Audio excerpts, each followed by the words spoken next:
Admiral Kethavar stood on the bridge of his flagship, the Eternal Glory, watching the holographic display with mild curiosity. 3 strange ships hung motionless in the void at the edge of Imperial space, their designs unlike anything in the galactic database. "Analysis report, Commander," he ordered, his scaled hands clasped behind his back. Commander Yextal consulted her datapad, her 4 eyes blinking in sequence. "The vessels appear to be constructed from simple metal alloys, Admiral. Primitive fusion reactors provide power. We detect no quantum field generators, no hyperspace drives, and no antimatter cores. Most curious of all, they appear to be using chemical rockets for maneuvering." Kethavar's mandibles clicked in amusement. In his 3 centuries of service to the Zeridian Empire, he had never encountered ships so backward. Even the most primitive worlds they had conquered possessed at least basic energy shields and plasma drives. What civilization builds ships from raw metal? He mused aloud. Are they refugees from some forgotten colony world? Unknown, Admiral. Our communications officer has been attempting contact for the past hour. They respond, but their language is not in our databases. Put their leader on screen. The main display flickered, revealing a being that looked surprisingly similar to several species in the Empire. Though with notably pale skin and strange hair growing from its head, the creature wore a simple blue uniform with incomprehensible symbols. "Greetings," the alien said through the universal translator. "I am Captain Sarah Chen of the Earth Vessel Determination. You have entered the Sol Defense perimeter. Please state your intentions." Kethavar blinked all 4 eyes in surprise. This primitive was claiming territory? "I am Admiral Kethavar of the Zeridian Imperial Fleet. You will stand down immediately and prepare to be escorted to the nearest Imperial processing station." The human tilted her head, and something strange happened. The corners of her mouth curved upward, and she made a series of rhythmic sounds that the translator struggled to interpret. Finally, it settled on amused vocalization and laughter. "I'm sorry," the human said, still making those odd sounds. "Did you just try to arrest us?" Kethavar's scales rippled with irritation. "This is not a request, primitive. You are trespassing in Imperial space. Submit now or face the consequences." The human's laughter grew louder. Through the communication link, similar sounds could be heard from other crew members in the background. "Oh, this is rich. Hey, Tom, you need to hear this. These guys think they own this part of space." A second human voice joined the conversation. "Really, that's adorable. Should we tell them about the mining rights we've had here for the past 200 years? Nah, let's see how far this goes first." Kethavar felt his combat glands releasing stress hormones. These beings were either incredibly brave or remarkably stupid. "You dare mock the Imperial fleet? We command the might of 1,000 worlds." 1,000 worlds? The human captain's expression became even more amused. "Wow, that sounds like a lot. How many people is that, roughly?" "Over 6 trillion sentient beings bow before Imperial authority?" The humans exchanged glances and their laughter intensified. 6 trillion? That's cute. Earth alone has 12 billion, and we've got colonies on about 800 worlds now. But hey, good for you guys. Commander Yextal leaned close to Kethavar's ear. "Admiral, their math appears incorrect. 12 billion on one world is impossible without massive ecological collapse." "These primitives are clearly lying," Kethavar decided. "Captain Chen, you will cease this deception immediately. No world can support such a population." "Oh, you sweet summer child," the human replied, patting something off screen. "Friday, show them the population density maps for Greater Tokyo, Mumbai, and Neo-Lagos." The communication screen split, displaying images that made Kethavar's blood freeze. Massive cities stretched beyond the horizon, with towers reaching into the clouds. Billions of beings moved through transportation networks that defied comprehension. This is fabricated," he stammered. "Friday, show them the live feed from Luna City." The screen shifted to show a gleaming metropolis built inside what appeared to be a moon. Millions of lights twinkled in the artificial atmosphere, while massive ships moved cargo through organized traffic patterns. "That's just our moon," Captain Chen explained casually. "We've got bigger cities on Mars, Europa, and Titan. Oh, and about those fusion reactors you detected? Those are just our maneuvering thrusters. We didn't want to scare you by powering up the main drives." Kethavar felt dizzy. "Impossible. Our sensors would have detected such massive energy signatures." "Your sensors are adorable," another human voice chimed in. "They're working on principles we figured out about 300 years ago. We've been watching your little empire expand for decades, by the way. Very cute how you think you discovered hyperspace. We are the masters of faster-than-light travel, Kethavar protested. The humans erupted in fresh laughter. Hyperspace? Seriously? You guys are still using hyperspace? That's like using a horse and buggy when everyone else has hover cars. Captain Chen wiped her eyes. Sorry, Admiral. We don't mean to be rude, but hyperspace is so inefficient. It takes you weeks to travel between systems, right? We can do the same trip in about 6 hours. That violates the fundamental laws of physics. Your laws of physics, maybe. Look, this has been fun, but we really do need you to move along. We're running some delicate gravitational measurements in this system, and your ships are throwing off our readings. Kethavar felt his world crumbling. These beings spoke of impossible technologies as casually as discussing the weather.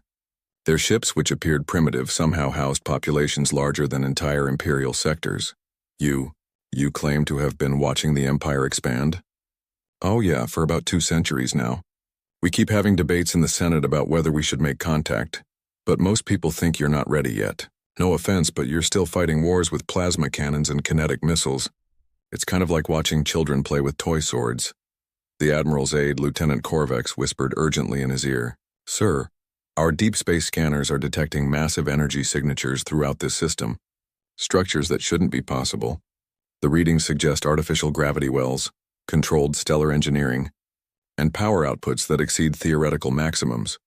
Kethavar stared at the human captain, who continued smiling pleasantly. What are you? We're humans, she replied simply. We're from Earth, 3rd planet from that yellow star you're staring at. Nice little world, though we've had to do some climate management over the centuries. Climate management? Weather control, atmospheric composition adjustment, ocean current regulation, standard terraforming stuff. We learned it by practicing on Venus and Mars first. Venus was a real challenge, but now it's got some lovely resort cities in the cloud layers. The Admiral felt his knees weaken. These beings spoke of reshaping entire worlds as casually as landscaping a garden. And you've been watching us. Well, someone has to keep an eye on the neighborhood. The galaxy's a dangerous place, Admiral. Lots of nasty things lurking in dark matter clouds and rogue dimensions. But don't worry, we've got it handled. We've got it handled? Kethavar repeated numbly. Sure. The Galactic Protection Service has been keeping the really scary stuff away from developing civilizations for about 1,000 years now. Your empire's actually doing pretty well, all things considered. You've only had to deal with 3 attempted invasions from outside the galaxy, and you never even knew about them. The communication ended abruptly, leaving the Imperial bridge in stunned silence. Kethavar stared at the empty screen, his mind reeling with implications that stretched far beyond anything he had ever imagined. Admiral Kethavar paced the length of his bridge, his claws clicking against the metal floor. The conversation with the humans had ended 3 hours ago, but his mind still struggled to process what he had witnessed. Sir? Commander Yextal approached cautiously. The Fleet Council is demanding an immediate report. They want to know why we haven't proceeded with standard first contact protocols. Kethavar stopped pacing and stared at the tactical display where 3 human ships waited patiently in space. Their energy signatures remained impossibly low, showing only the basic fusion reactors his sensors had originally detected. They're hiding their true capabilities, he muttered. Those displays of massive cities and impossible populations must be sophisticated illusions. Sir? Think about it, Commander. If these humans possessed such advanced technology, why would they build ships from simple metal? Why use chemical rockets?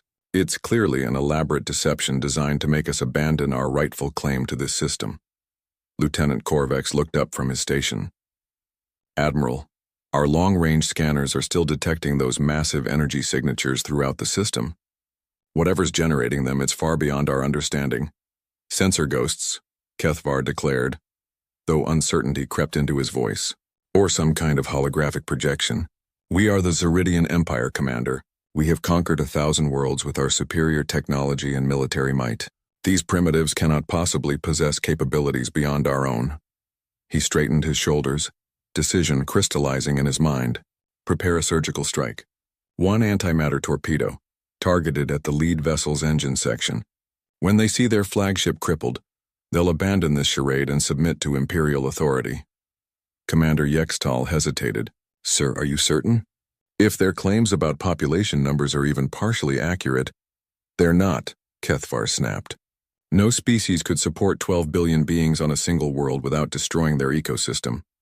It's physically impossible. They're clearly attempting to intimidate us with fabricated evidence. But sir, what if we're wrong?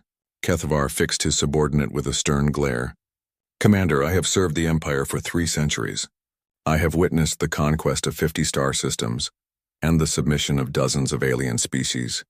In all that time, I have never encountered a civilization that could match Imperial technology. These humans with their metal ships and chemical rockets are no exception. He turned to the weapons officer. Lieutenant Mordex, prepare torpedo tube 1. Antimatter warhead minimum yield. Target the lead ship's engine compartment. Torpedo armed and ready. Admiral, open a channel to the human vessels. Captain Chen's image appeared on the main screen. Still wearing that strange expression the translator called a smile. Hello again, Admiral. Have you given some thought to our suggestion about moving your ships away from our survey area? Captain Chen, Kethvar announced formally. You have one final opportunity to surrender and submit to Imperial processing. Refuse and we will demonstrate the true power of Imperial technology. The human smile widened. Oh, are you going to show us your weapons? That sounds exciting. We love seeing how different species approach engineering problems. Kethvar felt his confidence surge. These primitives didn't even understand the threat they faced. Fire torpedo. The antimatter weapon streaked across space, its energy signature bright enough to blind unprotected sensors. Kethvar watched with satisfaction as the torpedo approached the human ship's hull. The explosion was magnificent, a perfect sphere of annihilation energy that should have vaporized everything within a kilometer radius. But as the brilliant flash faded, the human ship hung in space completely undamaged. Ooh, pretty, came Captain Chen's voice over the communication link. Was that antimatter? Nice work on the containment field stability. We had trouble with that when we first started experimenting with antimatter. Oh, about 400 years ago. Kethvar stared at the tactical display in shock. The explosion had been perfect, yet the human vessel showed no damage whatsoever. Impossible. Nothing can withstand a direct antimatter impact. Well, technically you're right, Captain Chen replied cheerfully, but we didn't withstand it. We just redirected the energy into a pocket dimension for safe disposal. Waste not, want not, right? Pocket dimension? Lieutenant Korvex whispered. Sir, that's theoretically impossible. The energy requirements alone would what, Lieutenant? Captain Chen asked, somehow having heard the quiet comment. Oh, you're worried about energy requirements. That's adorable. Friday. Show them our power generation specs. The communication screen split again, displaying technical readouts that made no sense to anyone on the Imperial Bridge. Numbers scrolled past that exceeded theoretical maximums by factors of millions. Those are false readings, Kethvar insisted, though his voice lacked conviction. Admiral, our turn now? Captain Chen's tone remained friendly, but something had changed in her expression. We've been very patient with your little demonstration, but we really do need to get back to work. Your turn? Kethvar felt a chill run down his spine. The human ship, which had shown no signs of advanced technology beyond basic fusion power, suddenly lit up like a star. Energy readings spiked beyond anything the Imperial sensors could measure. The vessel's hull began to shift and flow like liquid, revealing underlying structures that defied every law of physics Kethvar understood. Don't worry, Captain Chen said. We'll keep this proportional to your antimatter torpedo. One demonstration shot, minimal damage. The human ship fired something that wasn't quite a projectile and wasn't quite an energy beam. Whatever it was moved faster than light without entering hyperspace, passed through the Eternal Glory's shields without triggering them, and struck the Admiral's personal quarters 3 decks below the bridge. The impact was surgical, precise, and absolutely impossible. A perfectly circular hole appeared in the ship's hull, passing completely through the vessel from one side to the other. Emergency bulkheads sealed automatically, but the message was clear. The humans could have destroyed the entire ship with the same ease. How? Kethvar whispered. Oh, that's just basic dimensional drilling, Captain Chen explained casually. We punch a temporary hole through several layers of reality and let physics do the rest. Very efficient. Minimal collateral damage. Though I should mention, we did evacuate your quarters first. Wouldn't want to hurt anyone. Evacuate my quarters? But no one entered my ship. Admiral, you really need to upgrade your internal sensors. We've had a repair crew working on your quarters for the past 5 minutes. Your environmental systems were about to fail, and frankly, your artificial gravity generator is held together with hope and spare parts. Lieutenant Korvex checked his internal sensors and paled. Sir, there are 5 unknown life signs in Section 12. They're repairing our systems. How did they get aboard my ship? Teleportation, Captain Chen replied matter-of-factly, though we prefer to call it quantum tunneling. Basic transportation technology. We've been using it for everyday travel for about 2 centuries now. The Admiral felt reality shifting around him. Everything he thought he knew about technology, about the Empire's place in the galaxy, about the natural order of things, was crumbling. Your repair crew, he managed to say. Why are they fixing our ship? Captain Chen's expression softened slightly. Because that's what neighbors do, Admiral. They help each other. Your ship is old and your crew is probably homesick. The least we can do is make sure your life support systems don't fail on the way back to Imperial space. Back to Imperial space? Oh yes, you'll need to report this contact to your superiors, won't you? They'll want to know about us. Fair warning though, they're probably not going to believe you. The Imperial Senate chamber on Zeridios Prime had never seen such chaos. Representatives from 1,000 worlds filled the massive auditorium, their voices creating a cacophony of fear, anger, and disbelief that echoed off the crystal walls. Senate Leader Vostin stood at the central podium, her 6 arms raised for silence. The ancient Zeridian had overseen the expansion of the Empire for nearly 4 centuries, but never in her long life had she faced a crisis of this magnitude. Order, she commanded, her voice amplified through the chamber's acoustics. We will have order in this proceeding. Slowly, the noise died down as representatives took their seats. Admiral Kethvar stood in the witness circle at the center of the chamber, still wearing his dress uniform despite the long journey from the frontier. The repair work the humans had performed on his ship was flawless, better than anything Imperial engineers could have accomplished, but that only made his report more unbelievable. Admiral Kethvar, Senate Leader Vostin began formally. You stand before this assembly claiming to have encountered a species that possesses technology far beyond our own. You assert that these beings have been secretly observing our empire for centuries, and that they possess the capability to destroy our entire civilization at will. That is correct. Senate Leader, a representative from the industrial world of Korak 7 stood up. This is absurd. How can primitive beings building ships from raw metal possess such capabilities? The Admiral's ship was obviously damaged in some accident, and he has fabricated this story to cover his failure.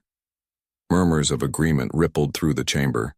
Kethvar had expected this reaction. He activated his personal holographic display, showing the recordings from his encounter with the human vessels. These are the unedited sensor logs from my flagship, he announced. They show clearly the antimatter torpedo impact and the complete lack of damage to the human vessel.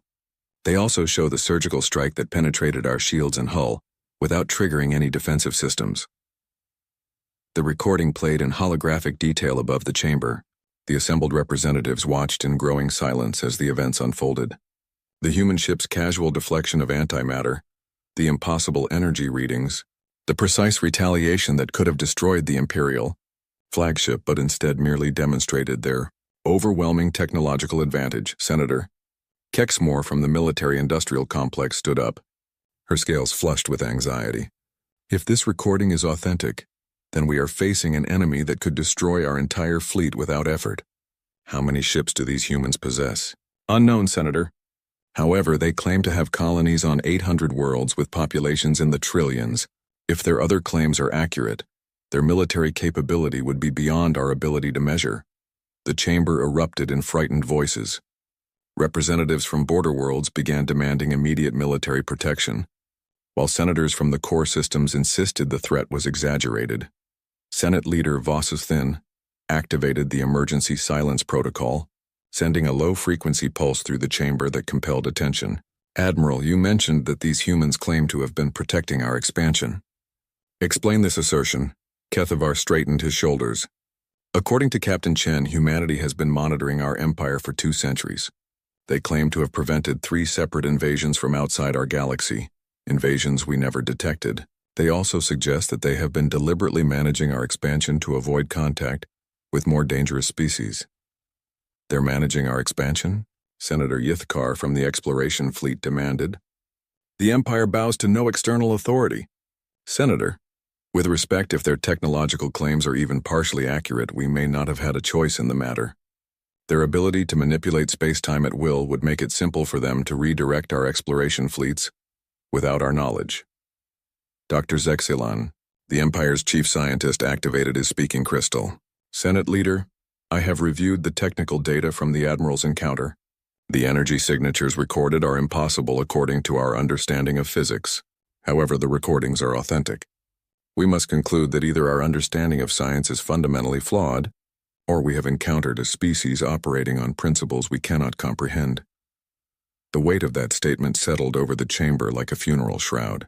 For 1,000 years, the Zeridian Empire had been the dominant technological force in their region of the galaxy. Their scientists had unlocked the secrets of hyperspace, antimatter, and artificial gravity. The idea that another species could render all their achievements obsolete was almost incomprehensible. What do you recommend, Dr. Zexilan? The Senate Leader asked. We need more information. These humans have clearly observed us extensively, but we know almost nothing about them. Their population claims suggest a civilization far larger than our own, but we have no data on their political structure, their intentions, or their true military capabilities. Admiral Mortex of the Border Defense Fleet stood up. Senate Leader, I request permission to mobilize the entire Imperial Navy.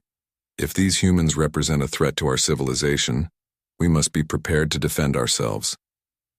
With what? Admiral Kethvar asked quietly.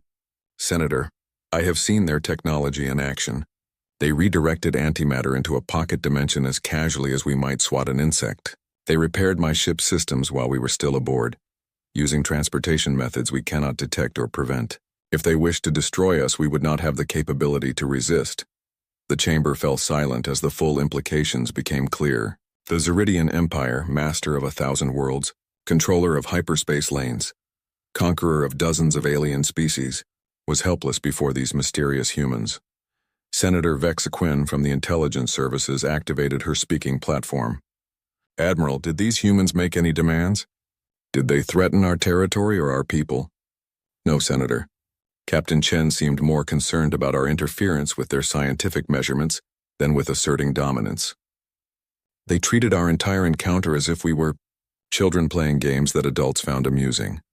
Children, Senate Leader Voss then repeated slowly. And what does one do with dangerous children? The question hung in the air like a death sentence. If humanity saw the Empire as children with dangerous toys, how long would their patience last? How long before the galactic community decided that the Zeridian Empire had grown too dangerous to ignore? Dr. Zexilan spoke again, his voice heavy with the weight of scientific certainty. Senate Leader, based on the evidence presented, I must conclude that we are facing a Class Omega scenario. The chamber erupted in gasps and frightened exclamations. A Class Omega threat was theoretical, something discussed in war colleges and strategic planning sessions but never expected to occur. It represented a force so overwhelmingly superior that conventional resistance was not merely futile, but potentially suicidal. Order, Senate Leader Voss then commanded. Dr. Zexilan, are you certain of this classification? Regrettably, yes. A species with the demonstrated ability to manipulate fundamental forces at will, possessing transportation and communication methods beyond our understanding, and claiming protective authority over our region of the galaxy, meets every criterion for Class Omega designation. Senator Mordex from the Military Procurement Committee stood up, his voice shaking. What does this mean for the Empire? Senate Leader Vossathin looked around the chamber at the faces of representatives from 1,000 worlds, all looking to her for guidance in a situation that had no precedent in Imperial history. It means, she said slowly, that for the first time in a millennium, the Zeridian Empire is no longer the dominant power in our region of space. It means that our expansion, our technology, our very survival may depend on the goodwill of beings we do not understand. She paused, letting the weight of that statement settle over the assembly. It means we must learn to live in a galaxy where we are not the strongest species. And if Admiral Kethvar's report is accurate, it means we have been living in such a galaxy for centuries without knowing it. The Senate Leader activated the emergency protocols that had not been used since the founding of the Empire 1,000 years before. I hereby declare a state of galactic emergency. All Imperial fleets are to return to defensive positions.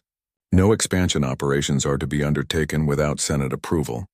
And may whatever gods watch over us have mercy on our civilization, because we may soon discover that our fate lies in the hands of beings who find our greatest achievements amusing. 3 weeks after the Imperial Senate declared a state of galactic emergency, the humans finally decided to respond to the frantic diplomatic messages flooding the communication networks. Admiral Kethavar stood on the bridge of his flagship, now orbiting Zeridios Prime as part of the massive defensive fleet that had assembled around the Imperial capital. Nearly 2 million ships from across the Empire had gathered in the largest military mobilization in galactic history. Admiral, Lieutenant Korvex called from the communication station. We're receiving a response to our diplomatic overtures. From the humans? Yes, sir. The message is coming from everywhere. Kethavar frowned. Clarify, Lieutenant. Sir, the signal is being transmitted simultaneously from every star system within a 50 light-year radius of the capital.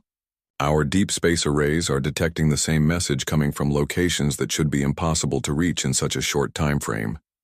The Admiral felt his scales prickle with anxiety. The humans were demonstrating their capability to communicate across impossible distances instantaneously. Another casual display of technology that rendered Imperial achievements primitive by comparison. Put it on the main screen. The holographic display activated, revealing not the bridge of a warship or the formal chambers of a government building, but what appeared to be someone's living space. A middle-aged human woman sat in a comfortable chair, wearing casual clothing and holding what looked like a steaming beverage.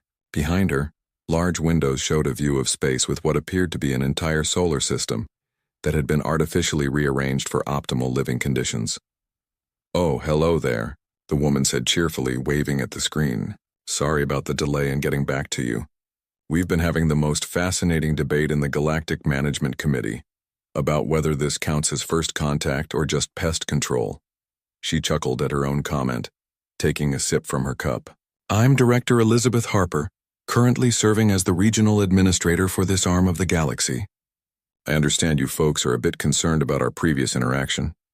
Admiral Kethavar activated his communication system, trying to project authority he no longer felt. "Director Harper, I am Admiral Kethavar of the Imperial Defense Fleet. The Zeridian Empire demands to know your intentions regarding our territory and our people." Director Harper's eyebrows raised in apparent surprise. "Demands? Oh my, that's adorable.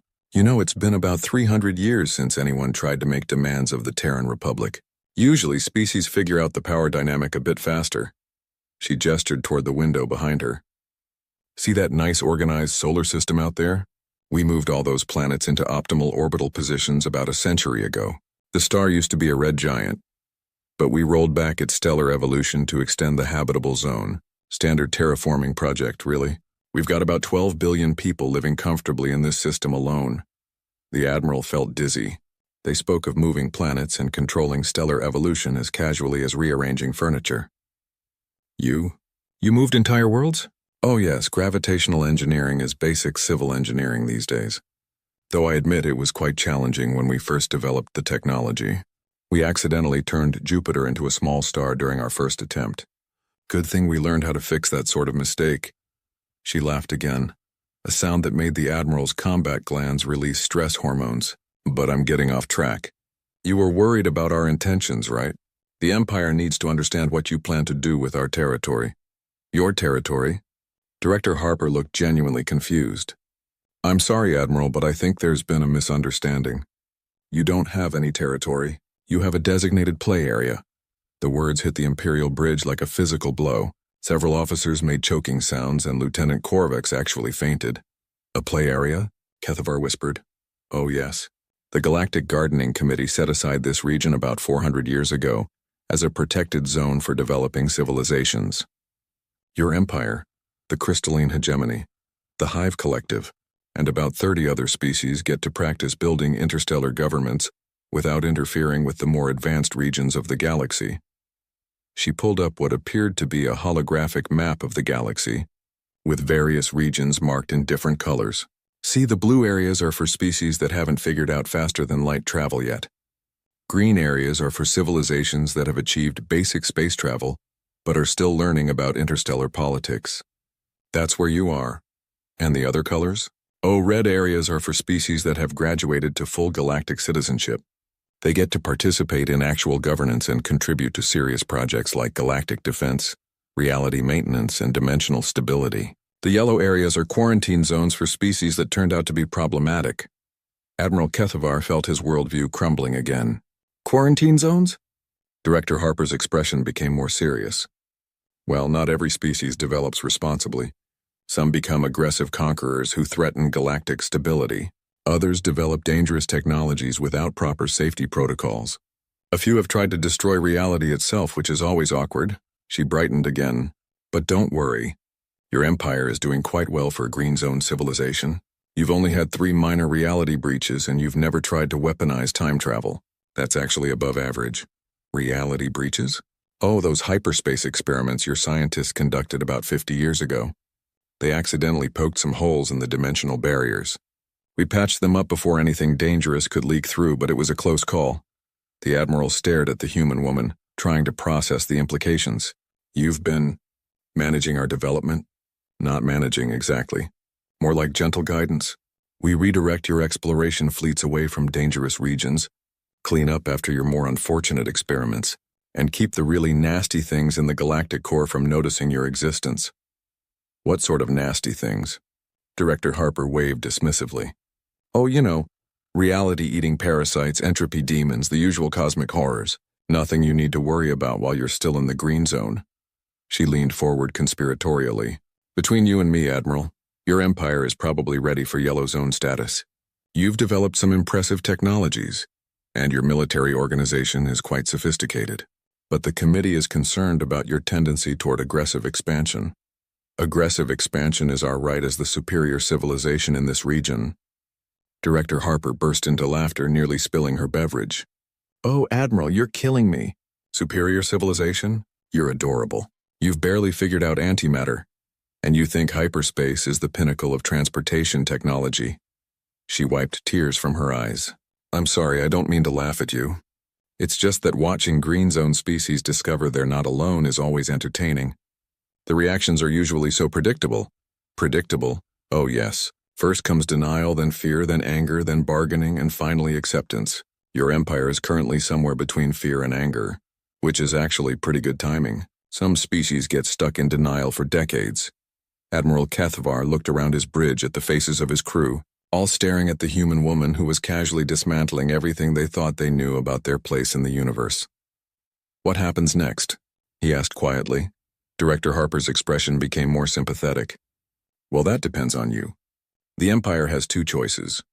You can continue playing Emperor in your designated sandbox, which is perfectly fine, or you can start learning enough to qualify for Red Zone citizenship. And if we choose citizenship, oh, that's a much harder path. You'd need to completely restructure your society, develop actual science instead of engineering, and learn to cooperate with species far more advanced than yourselves. Most civilizations find the transition quite humbling. She smiled warmly. But the benefits are substantial. Red Zone citizens get to participate in projects like building new galaxies, maintaining universal constants, and exploring alternate realities. Much more interesting than conquering primitive worlds, the Admiral felt something fundamental shift inside him. For 3 centuries, he had served an empire that he believed represented the pinnacle of galactic achievement. Now he was being offered the chance to discover what actual achievement looked like. Director Harper, he said slowly, how does one begin this transition? Her smile widened. Now that, Admiral, is exactly the right question.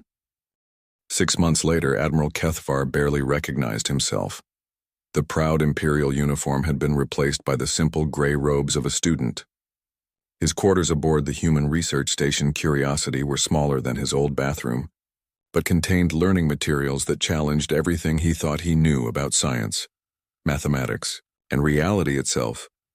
Professor Chen, he said to the young human woman who served as his primary instructor, I still don't understand how dimensional folding can create energy rather than consume it. Sarah Chen, daughter of the starship captain he had first encountered, looked up from the holographic equations floating between them. At 23 standard years old, she possessed knowledge that surpassed the greatest scientists in the Empire. Think about it differently, Kethvar, she said patiently. You're still thinking of energy as something finite that has to come from somewhere. But when you fold dimensions properly, you're not drawing energy from our reality at all. She manipulated the hologram, showing mathematical relationships that made Kethvar's head spin. You're actually borrowing potential energy from parallel realities where the same space contains different physical laws. The energy debt gets distributed across infinite dimensions, making the cost effectively zero. Kethvar stared at the equations, feeling the same intellectual vertigo he had experienced every day since beginning his studies. But that implies there are infinite realities with infinite energy sources. Well, yes, that's basic multiversal theory. We covered this in your first week. The former admiral rubbed his temples, feeling inadequate in ways he had never experienced during his military career. Professor, how long does it typically take for students from Green Zone civilizations to grasp these concepts? Sarah consulted her datapad. For basic dimensional theory, usually about 5 years. But you're doing quite well, actually. Most Imperial officers take longer, because they have to unlearn so many incorrect assumptions about physics. Through the observation window, Kethvar could see other members of his former crew attending their own classes. Commander. Yextal was struggling with elementary particle manipulation, while Lieutenant Korvax was learning basic reality mathematics from a human child who appeared to be about 12 years old. Professor Chen. May I ask you something personal? Of course. How old were you when you learned dimensional engineering? Sarah smiled. I started the basics when I was about 7. Most human children learn fundamental reality manipulation as part of standard education. We consider it as basic as reading or arithmetic. Kethvar felt a familiar wave of humbling realization, and yet it represents the most advanced theoretical physics in the Empire. Different perspectives, I suppose. Your empire focused on conquering other civilizations, so you developed excellent military engineering. We focused on understanding the universe, so we developed science. Both approaches have their merits. She gestured toward the massive observation window that showed the galaxy beyond. Though I have to admit, your military organizational skills are impressive. Some of the project management techniques your officers have developed are quite elegant. Project management? Oh yes. The Galactic Protection Service has been studying Imperial logistics for decades. Your ability to coordinate activities across hundreds of worlds simultaneously is remarkable, even if the goals were somewhat limited. Kethvar blinked in surprise. The humans have been learning from us? Of course. Every civilization develops unique solutions to universal problems. Your empire might not have the most advanced technology, but your social organization is quite sophisticated. We've adapted several imperial administrative procedures for managing our larger colonies. For the first time since beginning his studies, Kethvar felt a spark of pride. I had assumed we had nothing to offer a civilization as advanced as humanity. Sarah looked genuinely surprised. Kethvar, advanced technology doesn't make us superior beings.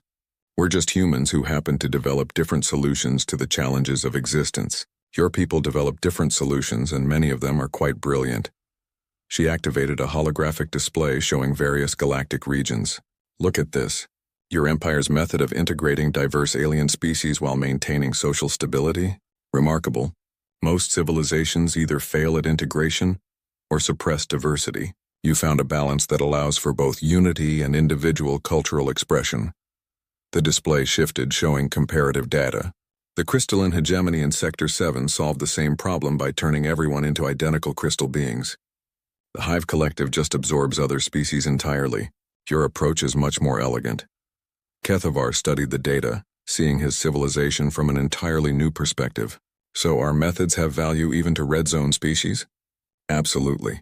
In fact, that's one of the reasons the committee thinks your empire might be ready for yellow zone status. You've developed social technologies that could be invaluable for galactic governance. A soft chime indicated the end of the study session. Sarah began packing up her materials while Kethvar continued staring at the galactic display. Professor, what would yellow zone status mean for the Empire?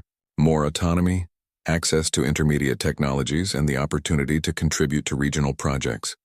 You'd also get to interact with other developing civilizations as mentors rather than conquerors. She paused thoughtfully. Actually, there's a newly discovered species in Sector 12 that's just achieved faster than light travel. They're having trouble with aggressive neighbors, and the committee thinks Imperial officers might be ideal advisors for their defense planning.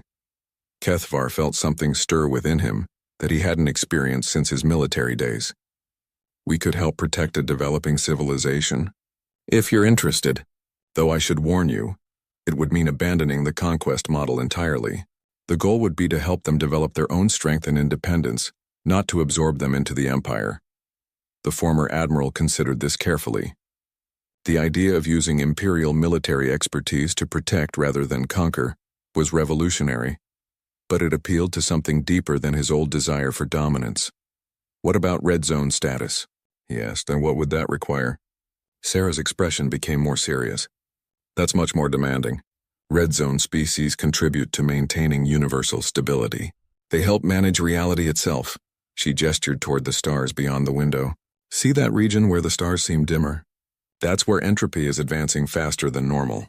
Red zone species work together to slow that process and maintain cosmic balance. They also monitor dimensional barriers, prevent reality cascades, and occasionally have to deal with threats from outside our universe entirely. Outside our universe? Oh yes. The multiverse is full of things that would love to consume reality as we know it. Most of them are kept out by natural barriers, but sometimes those barriers need reinforcement.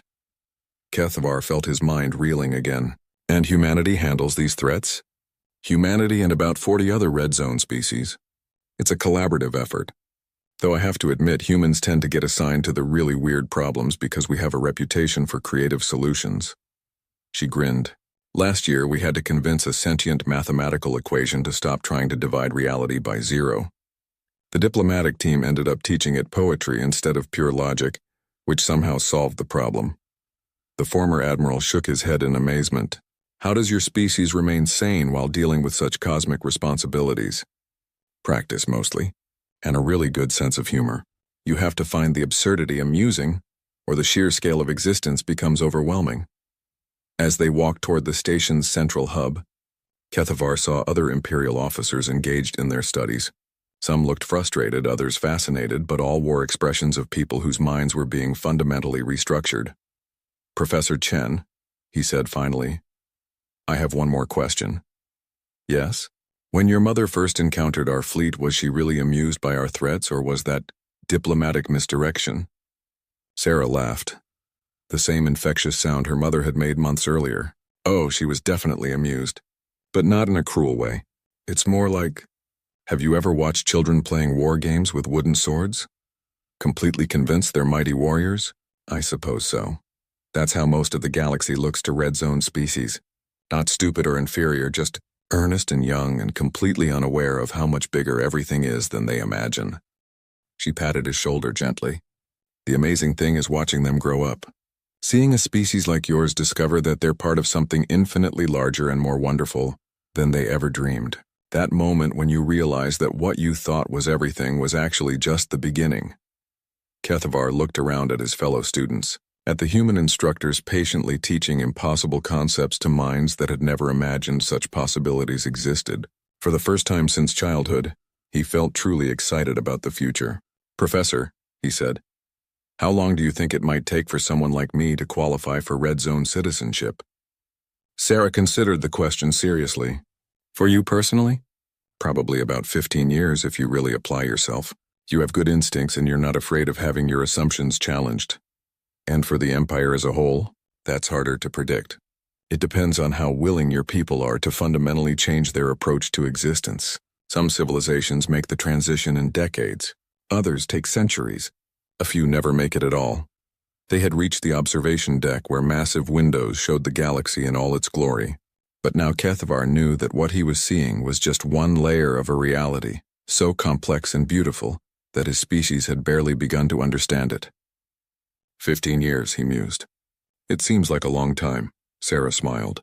Admiral, you're about to discover that 15 years is barely an instant when you're learning to maintain infinity. But don't worry, the journey is the best part. As Kethvar stared out at the stars, he realized that for the first time in his long life, he wasn't thinking about conquest or control or dominance. He was thinking about discovery, about growth, about becoming part of something so much larger than himself that his old ambitions seemed as small as a child's toys. The Zeridian Empire would continue to exist, but it would become something new, something better, and maybe in time it would earn the right to help guard the infinite wonders of existence itself. The galaxy was safe, had always been safe, and would continue to be safe in the hands of species who understood that true strength came not from the power to destroy, but from the wisdom to protect and nurture the endless miracle of reality itself.